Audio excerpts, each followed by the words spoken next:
Hey, TikTok. What's up, guys? We got to talk about flight paths, all right, flight routes, and pertaining to being on a globe or a level plane, a flat Earth, okay, and how when it comes to most flight routes or a lot of northern to northern locations, the globe and the flat Earth are similar. Very, not too many problems, not too many objections. But it's that tricky southern to southern, that south to south location where things should be very simple. Little connection from South America to Africa, whatever it is, should be very simple. Australia to South America, these should be very simple, quick flights, cheap. They're not. You'll find out that is completely not true. Now, I got a book behind me called 16 Emergency Landings Proving Flat Earth, okay? Which, if I'm not mistaken, that's up a couple. That's either 18 or 19, I think, now, emergency landings, okay? Nonetheless, they prove that we are not on a globe, okay? Whether it be pregnancy, heart attack, stroke, whatever the case may be, the plane's got to stop. So the scheduled flight is interrupted, and they will make, one is they're coming from Tokyo, they're coming from Japan, they're going to Los Angeles, and they stop at Alaska. They go way up to Alaska, and you're like, well, that doesn't make any sense. You know what I mean? It's closer to just finish your trip. Why would you go a longer distance to stop for an emergency? That makes no sense. Until you apply a Gleason's map and you find out it's a straight line and Alaska is completely on the way, it makes perfect sense. Now, I want to show you at least one of these. I'm not going to get into all 16, okay? Go get the book, go do some research. But I do want to show one, just to give a nice example. Yeah, so here, all right, on this example, we got a guy going from Sydney, Australia, trying to get to Rio de Janeiro, South America. And for some odd reason, they go all the way up to Los Angeles. That makes, why? That makes no, why would you go almost, wow, you're going almost twice your distance when you just make a nice little trip right here on the bottom of a ball. Should be very simple, right? Wrong! It's not what happens. But you know what? When you go to a flat Earth map right here, it makes perfect sense on a Gleason's map. It's a straight line. I'm telling you right now, again, it gets overlooked a lot because a lot of northern to north locations, it's no issue. There's no problem. You wouldn't really recognize, you wouldn't see too many discrepancies or anything like that. The southern to southern flight gets a little dicey, okay? And there's multiple flight routes that could go, across Antarctica, but we got to save the penguins. We don't want polluted ice caps. We just want nice, bright white ice. Real important. Makes no sense, dude. Until you start to realize again that it's just nonsense. It's a cover-up, and it's because you can't do that flight. Check into it. I'm not rushing to believe this CGI disaster piece, and you're peeing on my boots and telling me it's raining if you want me to believe this.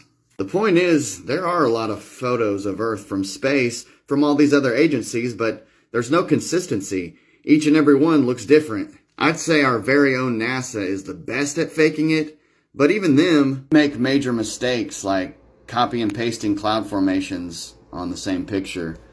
Not a good look. I'll tell you what, why don't you just go and Google photos of Earth from space and you look at the inconsistencies. Not only do they obviously look like CGI, but you'll see those copied clouds and you'll see different sized continents. Like America will be a quarter of the size of the whole globe in one picture and then the regular size in another. And it's just ridiculous to me. And it wouldn't be so bad if they didn't manipulate the caption and make you think that this was real. But even if you put the shape of the Earth to the side and just learn how to agree on one thing, you're not stupid. Nobody is. You can tell that this stuff, there's content creators out there that are catching fails that you cannot deny. You can see harnesses, you can see wires, you can see green screen fails, augmented reality fails. And I think the best one that I've seen was on national news. This reporter, she's like, okay, we're going to cut to the International Space Station. So they cut the camera, right? And the feed goes to the wrong camera in a Hollywood studio. And it cuts to these two crew members, these two prop guys, and they're messing with this space piece of equipment prop. And then there's this full-size, painted planet over here to the side. And I'm thinking to myself, wait, that's not how live stream works. So you've got your streamer's code, your streaming code, right? And from that streaming code, you can have hardware connected to your laptop, computer, whatever else. And then from that box, you're going to have your hardwires going to your different cameras. And yeah, you can switch to different cameras. But the thing is if their stream is being hosted at the space station, then any other camera that they could accidentally cut to would be on the space station. It wouldn't be ground control to Major Tom. Like, that's not how it works. So that news fail, I realized in that moment, they are purposefully trying to deceive us. They were purposefully making something up. You know, and some could say, well, maybe they were just doing it for a story. But think about all the other stuff that we're told. We were so young, you know, we were kids, and we got so used to believing the unbelievable things that now when we hear anything from a space agency, yeah, you can guarantee it's one of those things that's unbelievable. You're just like, oh, whoa, you know, and then you feel smart because you know that now.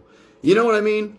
But the thing is just like this diagram above me, this core here is 9,000 degrees, this middle part is 6,000 degrees, and this part is 1,800 degrees. I mean, this much heat with this little bitty layer here of, come on, downsize this to about the size of a baseball, and you'll have like a wet paper bag over a molten steel ball of metal.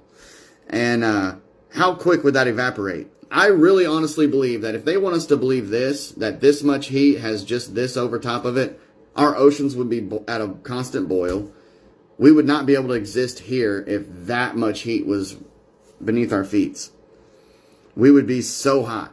And then the sun coming from the other, come on. This would be a freaking boiling hot planet at all times. Quick thought. This is the kind of stuff I be wanting everybody just to be mindful of and to pay attention to. My quick thoughts are quick thoughts because our attention span is so short. But if we just stop for a second and all look up in the sky, we'll see a life contradiction. The sun is right there. It's 8 in the morning, right? The moon is right there. And it's 8 in the morning, right? And no one's gonna question that. Sunrise, sunset, no one's gonna question any of this stuff that's going on. Now, I'm not saying anything. I'm not one of those conspiracy dudes and all that. I don't care about that. I care about truth. I care about being an open-minded thinker. And I know that that sun and that moon should not be here at the same time looking me in my eye. What up, fam? This is important. Alright, so we have anti-flat earthers and then we have globers. An anti-flat earther is effectively just a clown. That's all it is, okay? They're clowns. This is just a better picture since it's sitting on its little blue ball. But you might ask, what is an anti-flat earther? This is somebody who is so far into the deception and indoctrination that they can't admit the truth. It would completely destroy their ego to ever admit that they were wrong. These are people like Micktoon, Globey, Globeman, Fight the Flat Earth. These are anti-flat earthers, okay? And then we have something called globers. We were once there when we were questioning the model. These are people that are unsure. They're just asking questions, okay? Maybe they're new to flat earth and they're not fully there yet, but they're just unsure. These are the people that we want to spend our time with, that we can actually educate, answer questions, okay? Because think about it. All these anti-flat earthers legit have nothing without us.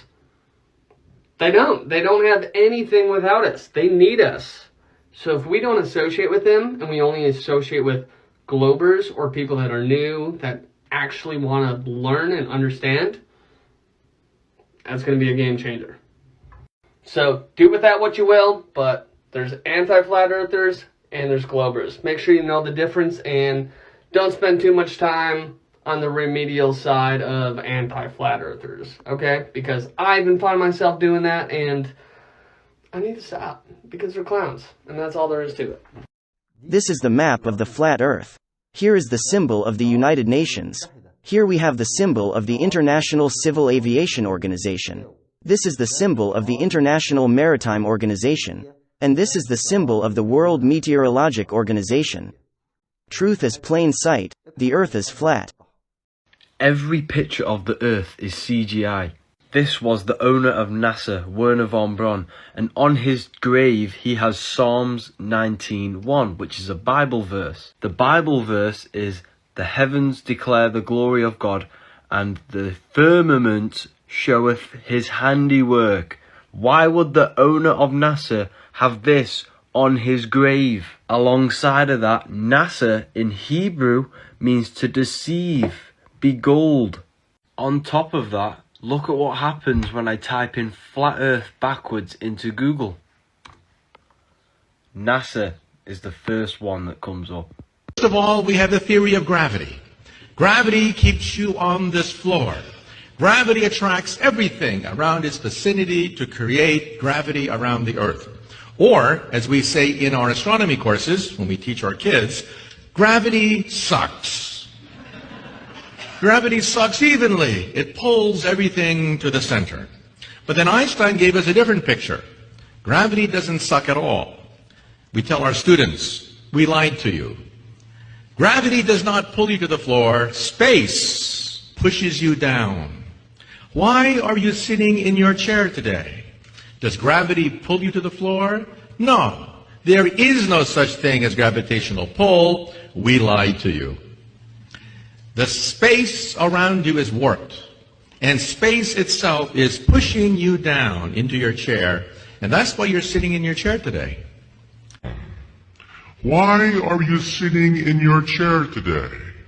Does gravity pull you to the floor? No. There is no such thing as gravitational pull.